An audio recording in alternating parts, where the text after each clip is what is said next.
बिस्मिल्लाहिर्रहमानिर्रहीम। अस्सलाम वालेकुम। इंसाफ न्यूज़ रूम में खुश आमदीद। मैं हूं डॉक्टर मोहम्मद फ़ारूक।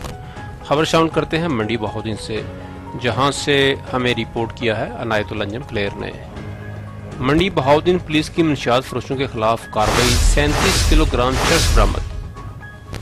तफसीलात के मुताबिक डिस्ट्रिक्ट पुलिस ऑफिसर मंडी बहाउद्दीन साजिद हुसैन खोखर की खसूसी हदायत पर मनशियात फरोशों के खिलाफ क्रैकडाउन के दौरान थाना म्याना गोंदल पुलिस ने मनशियात फरोशों के खिलाफ कार्रवाई करते हुए बड़ी तादाद में मनशियात बरामद करके मुलजमान उमर हयात, सोनन माई और हिजर हयात को गिरफ्तार कर लिया।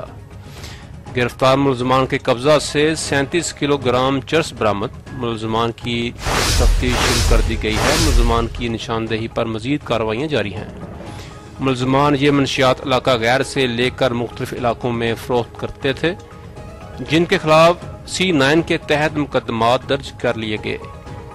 मनशियात फरोशी एक लानत है जो हमारे मुआशरे को तबाही की तरफ ले जा रही है। मनशियात फरोश किसी रियायत के मुस्तहिक नहीं हैं। इनके खिलाफ सख्त कार्रवाई जारी रहेगी।